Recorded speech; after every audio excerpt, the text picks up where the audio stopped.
Hello friends, ഇന്നത്തെ എപ്പിസോഡിൽ വിവാഹ മണ്ഡപത്തിൽ കളക്ടറുടെ വരവും പ്രതീക്ഷിച്ച് കാത്തിരിക്കുന്ന വധൂവരന്മാരെ കണ്ട് ആശീർവദിക്കാനായി ശാലിനി ആ മണ്ഡപത്തിലേക്ക് കയറി ചെല്ലണം.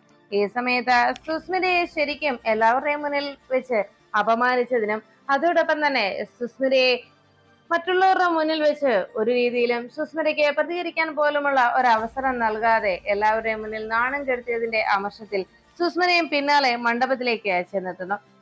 പിന്നീട് അവിടെ കളക്ടർ എത്തിച്ചേർന്നതിന്റെ സന്തോഷത്തിൽ എല്ലാവരും കളക്ടറുടെ ആശീർവാദം വാങ്ങിച്ച് ആ ചടങ്ങ് മംഗളകരമാക്കുന്നതിന് വേണ്ടി വധുവരന്മാരെല്ലാവരും കളക്ടറുടെ സാന്നിധ്യത്തെ വളരെ സന്തോഷപൂർവ്വം അവർ എഴുന്നേറ്റ് കളക്ടറെ സ്വീകരിച്ചു. ഈ സമയത്ത് അത്രയും പെൺകുട്ടികളുടെയും വരന്മാരുടെയും സന്തോഷത്തിൽ പങ്കുചേർന്നുകൊണ്ട് ശാലിനി എല്ലാവർക്കും മുന്നിൽ സന്തോഷപൂർവ്വം നിൽക്കുമ്പോഴാണ് വിഷ്ണു ആ വിവാഹത്തിന് വേണ്ടി ആ സമൂഹ വിവാഹത്തില് താലി ചാർത്തുവാനായിട്ടുള്ള താലിയും മാലയുമായിട്ട് വിഷ്ണു അവിടേക്ക് എത്തിച്ചേർന്നത്. ഭാരവാഹികളുടെ കയ്യിലേക്ക് അത് നൽകുന്ന സമയത്ത് വിഷ്ണു സത്യാമ്മയെ അന്വേഷിച്ചു. ഇത്രയും നേരമായിട്ടും സത്യാമ്മ അവിടേക്ക് എത്തിച്ചേർന്നിട്ടില്ല എന്ന് വിഷ്ണുവിനോട് വിഷമത്തോടെ ശിവദാസ് വിവരം അറിയിക്കുന്നു. അത് കേട്ട വിഷ്ണുവിന്റെ അരികിലെത്തി ശിവദാസ് അത് പറയുമ്പോൾ, എന്തായിരിക്കും അമ്മ ഇത്രയും നേരമായിട്ടും എത്തിച്ചേരാത്തത്? ആകെ ആശങ്കയോടെ വിഷ്ണു അമ്മയുടെ ഫോണിലേക്ക് വിളിച്ചു.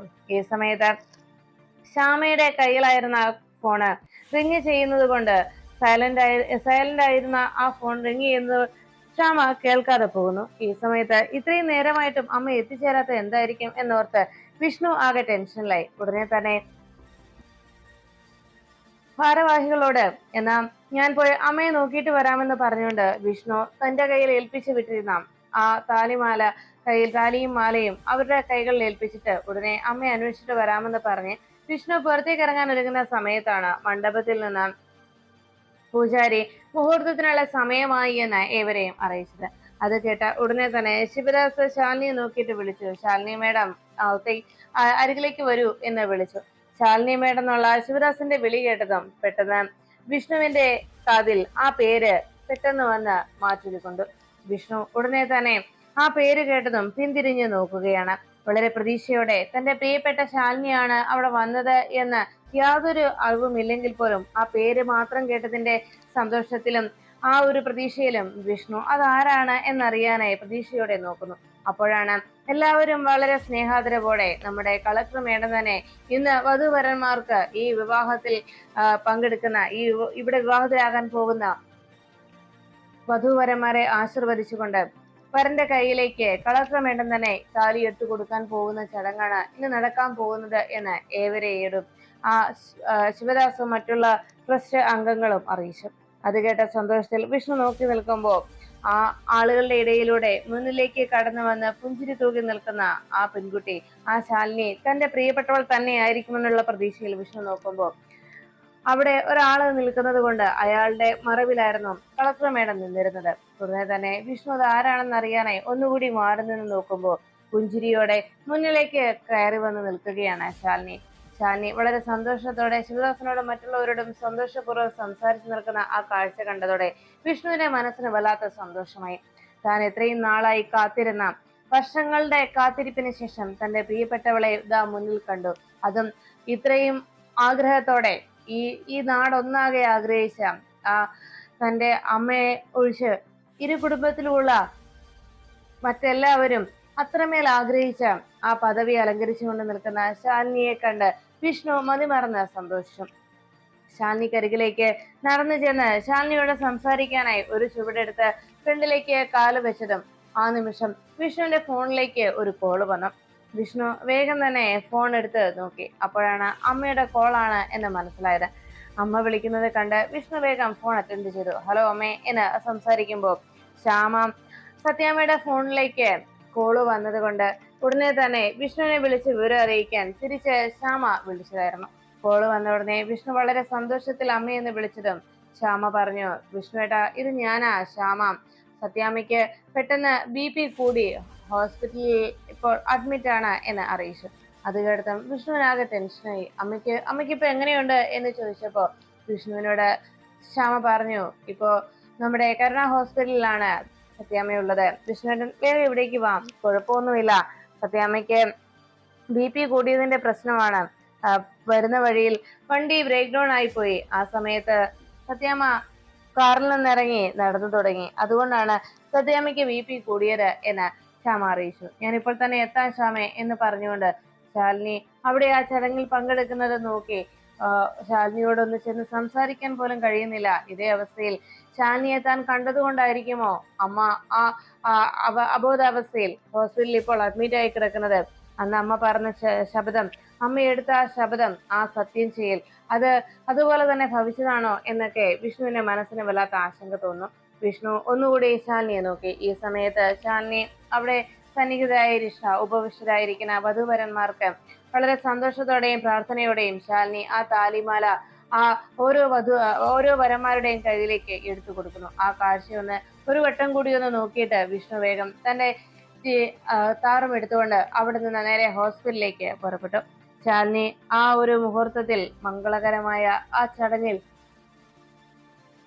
സന്തോഷപൂർവ്വം പങ്കെടുത്ത് അവിടെ നിന്ന് ശാലിനിയും തിരിച്ച് വീട്ടിലേക്ക് മടങ്ങുന്നു. ഈ സമയത്ത് ഹോസ്പിറ്റലിലേക്ക് എത്തിയ വിഷ്ണു ആശങ്കയോടെ അമ്മയ്ക്കരികിലേക്ക് ഓടിയെത്തി. അവിടെ സത്യാമ്മയുടെ അരികിലിരിക്കുന്ന ശ്യാമയ്ക്ക് അരികിലേക്ക് വന്ന് വിഷ്ണു ആശങ്കയോടെ അമ്മയ്ക്ക് എന്ത് സംഭവിച്ചേ എന്ന് അന്വേഷിച്ചു.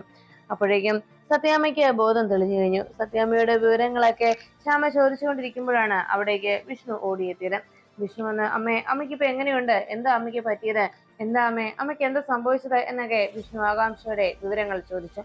വിഷ്ണുവിനോട് സത്യാമ്മ പറഞ്ഞു, എനിക്ക് ആ ചടങ്ങിൽ പങ്കെടുക്കണമെന്ന ഒരു ചിന്ത മാത്രമേ ഉണ്ടായിരുന്നുള്ളൂ. മുഹൂർത്തത്തിന് മുൻപ് എങ്ങനെയും മണ്ഡപത്തിൽ എത്തിച്ചേരണം, അതായിരുന്നു എന്റെ ലക്ഷ്യം. അതുകൊണ്ട് തന്നെ ഞാൻ വണ്ടി ബ്രേക്ക് ഡൗൺ ആയതുകൊണ്ട് കാറിൽ നിന്ന് ഇറങ്ങി പതിയെ നടന്നു തുടങ്ങി.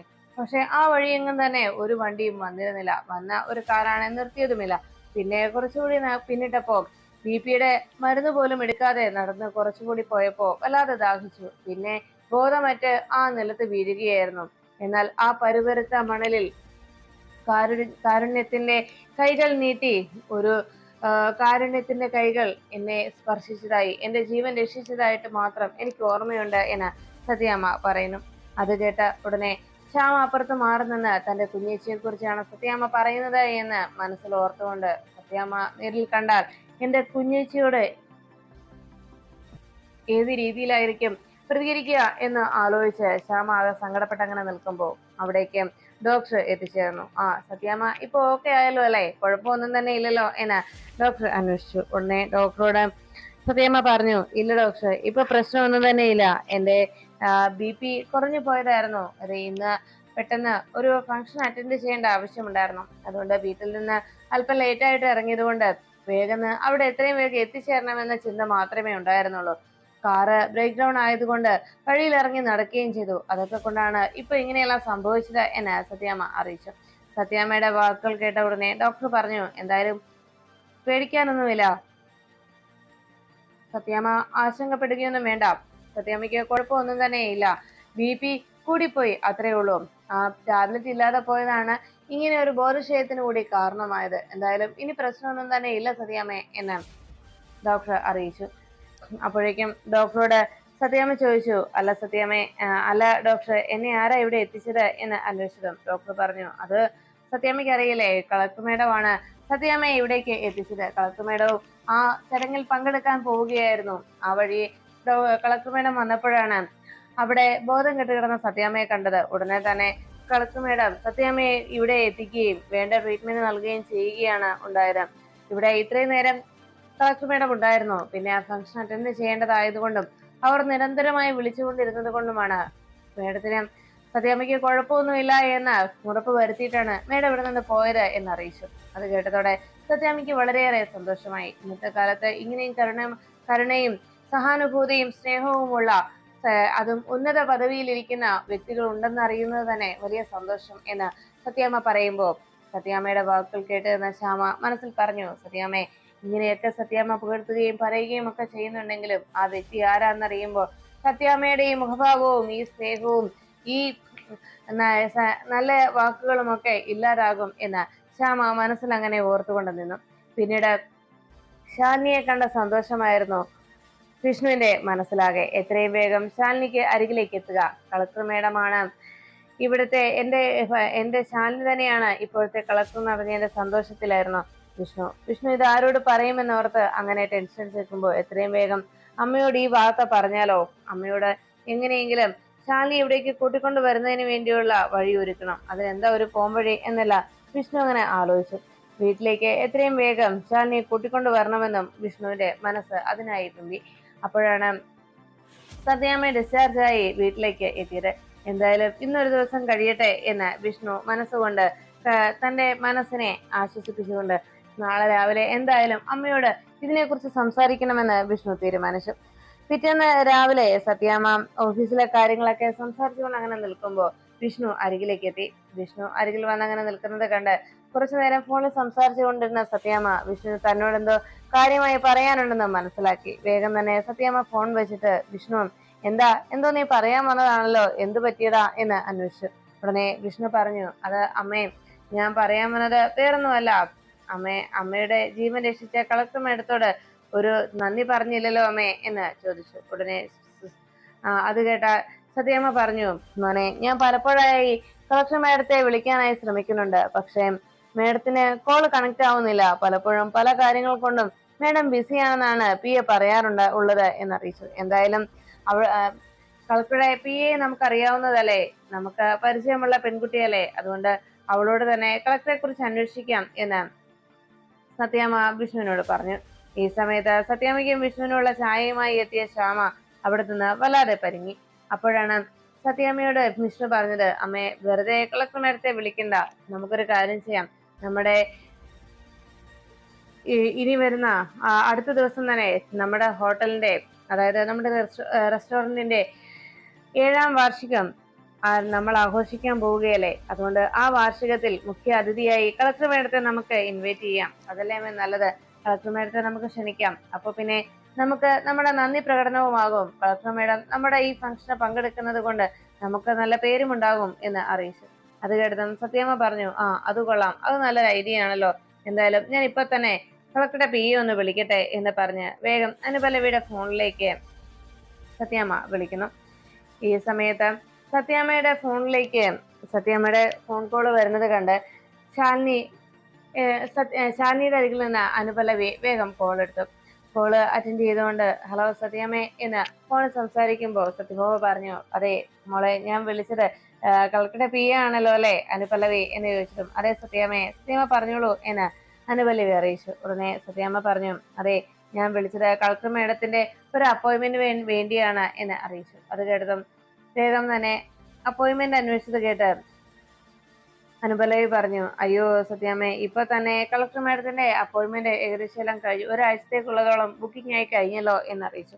അത് കേട്ട ഉടനെ സത്യാമ്മയ്ക്ക് ആകെ നിരാശയായി. അരികിൽ നിന്ന് വിഷ്ണു ചോദിച്ചു, എന്താ പറയുന്നത് എന്ന് ചോദിച്ചതും, ഒരാഴ്ചത്തേക്ക് കളക്ടർ മേഡത്തിന്റെ അപ്പോയിന്റ്മെന്റ് എല്ലാം ബുക്ക്ഡ് ആയി എന്നാ പറയുന്നത്. ഉടനെ സത്യാമ്മയോട് വിഷ്ണു പറഞ്ഞു, അമ്മ നമ്മൾ നടത്തുന്ന ഫംഗ്ഷനെ കുറിച്ച് പറ, അതാകുമ്പോ കുഴപ്പമില്ലല്ലോ എന്ന് പറഞ്ഞപ്പോ സത്യാമ്മ പറഞ്ഞു, അയ്യോ, ഞാനൊരു കാര്യം മേഡത്തോട് പറയാൻ വേണ്ടിയാ വിളിച്ചത്. ഞങ്ങളുടെ റെസ്റ്റോറന്റിന്റെ വിഷ്ണുലോകം റെസ്റ്റോറന്റിന്റെ 7ാമത്തെ വാർഷികം ഈ അടുത്ത ദിവസം ആഘോഷിക്കുകയാണ് ഞങ്ങൾ. അന്ന് മുഖ്യ അതിഥിയായി കളക്ടർ മേഡത്തെയാണ് ഞങ്ങൾ ക്ഷണിക്കാനായി ആഗ്രഹിച്ചിരിക്കുന്നത്. അക്കാര്യം പറയാനായിരുന്നു ഞങ്ങൾ വിളിച്ചത് എന്നറിയിച്ചു. അത് കേട്ടതും അനുപല്ലവി പറഞ്ഞു, അയ്യോ മേഡം, അതിപ്പോ എങ്ങനെയാ, മേഡത്തോട് ചോദിക്കാതെ പറയാൻ കഴിയില്ലല്ലോ. ഉടനെ തന്നെ ശാലിനിക്ക് അരികിലേക്ക് ശാരദാമ്മയും എത്തി. ശാലിനി വേഗം എന്താ എന്നുള്ള രീതിയിൽ അനുപല്ലവിയെ നോക്കിയതും അനുപല്ലവി പറഞ്ഞു, ഞാൻ കളക്ടർ മേഡത്തിന്റെ കൈ കൊടുക്കാം എന്ന് പറഞ്ഞതും അങ്ങനെ തരട്ടെ എന്നുള്ള രീതിയിൽ അനുപല്ലവി ശാലിനിയെ നോക്കിയതും ശാലിനി ഫോൺ കൊണ്ടുവരാനായി തലകൊണ്ട് അനുപല്ലവിക്ക് അനുമതി നൽകി. ഉടനെ തന്നെ അനുപല്ലവി ഫോൺ കൊണ്ടുവന്ന് ശാലിനിയുടെ കയ്യിലേക്ക് കൊടുത്തു. ശാലിനി കോൾ എടുത്ത് എന്ത് സംസാരിക്കുമെന്ന് ശാരദാമ്മ നോക്കിയിരിക്കുമ്പോ ശാലിനി വേഗം ആ ഫോണുമായിട്ട് അനുപല്ലവിയുടെ മുന്നിൽ നിന്ന് സംസാരിക്കാതെ വേഗം പുറത്തേക്ക് ഇറങ്ങി. എന്നിട്ട് തന്റെ സാരി തലപ്പ് വേഗം ആ മൊബൈൽ ഫോൺ സ്പീക്കറിനരികിലേക്ക് വെച്ചിട്ട് ശാലിനി സംസാരിച്ചു. ഹലോ സത്യാമ്മേ എന്ന് ഫോണിൽ സംസാരിച്ചുകൊണ്ടിരുന്നതും സത്യഭാമ പറഞ്ഞു, കളക്ടർ മേഡത്തെ ഇന്ന് കാണാനായി ഒത്തിരി ആഗ്രഹിക്കുന്നുണ്ട്. അതുപോലെ തന്നെ ഞാനിപ്പോ വിളിച്ചത് ഈ അടുത്ത ദിവസം ഞങ്ങള് വിഷ്ണുലോകം റെസ്റ്റോറന്റിന്റെ 7ാമത്തെ വാർഷികം നടത്തുകയാണ്. അതിൽ മേഡം പങ്കെടുക്കണമെന്നതാണ് ഞങ്ങൾ ഏറ്റവും വലിയ ആഗ്രഹം. കൊച്ചുകുട്ടികളുടേതായിട്ടുള്ള പല പരിപാടികളും അറേഞ്ച് ചെയ്തിട്ടുമുണ്ട്. അതുകൊണ്ട് മേഡം ദയവ് ചെയ്ത് ഈ ഒരു ഫംഗ്ഷനിൽ അറ്റൻഡ് ചെയ്യണം എന്ന് ആവശ്യപ്പെട്ടു. അത് കേട്ട ശാലിനി സത്യാമ്മയുടെ ആ വാക്കുകൾ നിരസിക്കാൻ കഴിയാത്തത് കൊണ്ട് ശാലിനി ശരി സത്യാമ്മയെ ഞാൻ വരാം എന്ന് വാക്ക് നൽകുന്നു. അത് കേട്ട ഉടനെ സത്യാമ്മയ്ക്കും വലിയ സന്തോഷമായി. സത്യാമ്മ സന്തോഷത്തോടെ വിഷ്ണുവിനെ നോക്കിയതും വിഷ്ണു വളരെ ആകാംക്ഷയോടെ എന്താണ് ശാലിനി പറഞ്ഞ മറുപടി എന്നറിയാനായി കാതോർത്തുനിന്നപ്പോ ശാലിനി വരാമെന്ന് വാക്ക് നൽകിയത് കേട്ട് വലിയ സന്തോഷത്തിലായി വിഷ്ണു ആ വാക്കുകൾ കേട്ട് വലിയ സന്തോഷത്തോടെ ശാലിനി തന്റെ അമ്മയുടെ ആ ആവശ്യം അംഗീകരിച്ചതിന്റെ സന്തോഷത്തിൽ വിഷ്ണുവും തുള്ളിച്ചാടി. പിറ്റേന്ന് രാവിലെ സത്യാമ്മയുടെ ബർത്ത്ഡേ ആഘോഷത്തിലേക്ക് എല്ലാവരും കടന്നു. സത്യഭാമയുടെ ബർത്ത്ഡേ വളരെ ഗ്രാൻഡായി ആഘോഷിക്കാനിരുന്ന അവർക്ക് സത്യാമ്മ തന്നെ അതിൽ നിന്ന് പിന്തിരിഞ്ഞു. വലിയ ആർഭാടമൊന്നും വേണ്ട എന്ന് സത്യാമ്മ തന്നെ എല്ലാവരെയും പറഞ്ഞു തിരുത്തി. അപ്പോഴേക്കും വിഷ്ണു ശാലിനിയുമായി ഒന്നിക്കാനുള്ള ശ്രമങ്ങൾ, ശാലിനി തന്റെ അരികിലേക്ക് എത്തിച്ചേരുന്നതിന് വേണ്ടിയുള്ള നീക്കങ്ങൾ സത്യാമ്മ മുഖേന നടത്തിയതിന്റെ സന്തോഷത്തിലായിരുന്നു വിഷ്ണു. ഉടനെ തന്നെ ശാലിനി ഈ സമയത്ത് സത്യാമ്മയുടെ ബർത്ത്ഡേ കാര്യം അറിഞ്ഞിരുന്നത് കൊണ്ട് നേരത്തെ തന്നെ ശ്യാമയുടെ കയ്യിലേക്ക് സത്യാമ്മയ്ക്ക് നൽകുന്നതിന് വേണ്ടി ഒരു സാരി വാങ്ങിച്ചു നൽകിയിരുന്നു. അതുകൊണ്ട് തന്നെ ബർത്ത്ഡേ ദിവസം ശ്യാമ ആ സാരി തന്നെ സത്യാമ്മയെ ഏൽപ്പിച്ചു. സത്യാമ്മ ഇന്ന് ഉടുക്കണമെന്ന് പറഞ്ഞ് ആ സാരി സത്യാമ്മയുടെ കയ്യിൽ ഏൽപ്പിച്ചതും സത്യാമ്മ ആ സാരി ഉടുക്കുകയും ചെയ്തു. ആ ഫോട്ടോ ശ്യാമ തന്റെ മൊബൈലിൽ പകർത്തി. എന്നിട്ട് ആ ഫോട്ടോയും സത്യാമ്മ കേക്ക് കട്ട് ചെയ്ത വീഡിയോയും പിന്നെ അവിടെ നടന്ന ഫംഗ്ഷന്റെ വീഡിയോയും ഒക്കെ ശ്യാമ കൃത്യമായി തന്നെ ശാലിനിയുടെ ഫോണിലേക്ക് സെൻഡ് ചെയ്ത് കൊടുക്കണം.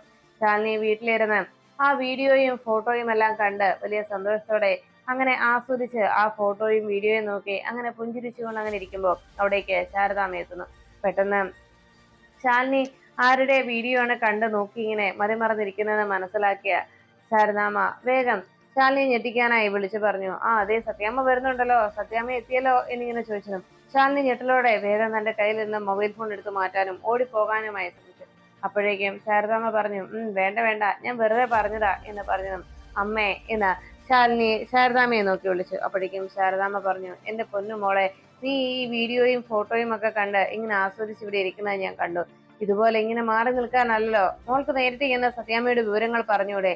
എന്നിട്ട് അവിടെ വിഷ്ണുമോനോടൊപ്പം നിനക്ക് കഴിഞ്ഞൂടെ? മക്കളെ ചേർത്ത് അവിടെ കഴിയാൻ പാടില്ലേ എന്ന് ശാരദാമ്മ ശാലിനിയോട് ചോദിച്ചു. ശാലിനി ആ ചോദ്യം കേട്ട് ശാരദാമ്മയെ നോക്കിയിട്ട് പറഞ്ഞു, അമ്മേ, അങ്ങനെ സംഭവിക്കണമെന്ന് ഞാനും ആഗ്രഹിക്കുന്നുണ്ട്. പക്ഷെ അമ്മയ്ക്ക് അറിയാവല്ലോ, അങ്ങനെ സംഭവിച്ചാൽ സത്യാമ്മ എങ്ങനെ പ്രതികരിക്കും എന്നുള്ള കാര്യം അമ്മയ്ക്ക് വ്യക്തമായിട്ട് അറിയാവുന്നതല്ലേ.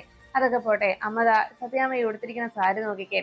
ഞാൻ സത്യാമ്മയ്ക്ക് വേണ്ടി ബർത്ത്ഡേ ഗിഫ്റ്റായി ശ്യാമമോളുടെ കയ്യിൽ ഏൽപ്പിച്ചതാണ്. നോക്കിക്കേ, നന്നായി ചേർന്നില്ലേ സത്യാമ്മയ്ക്ക് എന്ന് ചോദിച്ചു ആ ഫോട്ടോ ശാരദാമ്മയെ കാണിച്ചു. ശാരദാമ്മ പറഞ്ഞു, എന്റെ പൊന്നുമോളെ, നീ ഇങ്ങനെ സത്യാമ്മയെ അറിയാതെ സത്യാമ്മയ്ക്ക് വേണ്ടി ഇതുപോലെയുള്ള ഓരോ കാര്യങ്ങൾ ചെയ്യുന്നു. സത്യാമ്മയ്ക്ക് വേണ്ടി ഓരോ കാര്യങ്ങൾ ചെയ്തു കൊടുക്കുകയും സത്യാമ്മയുടെ സന്തോഷത്തിന് വേണ്ടി നീ പലതും മറച്ചു വെക്കുകയും പല ത്യാഗങ്ങൾ സഹിക്കുകയും ഒക്കെ ചെയ്യുന്നു. എനിക്ക് ഒന്നേ നിന്നോട് പറയാനുള്ളൂ മോളെ, ഒറ്റയൊരു കാര്യം മാത്രം. ഇനിയും നീ നിന്റെ ജീവിതം ഇങ്ങനെ മറ്റുള്ളവർക്ക് വേണ്ടി ഹോമിക്കരുത്. വിഷ്ണുമോന്റെ അരികിലേക്ക് ഇനിയെങ്കിലും മോൾക്ക് പൊയ്ക്കൂടെ?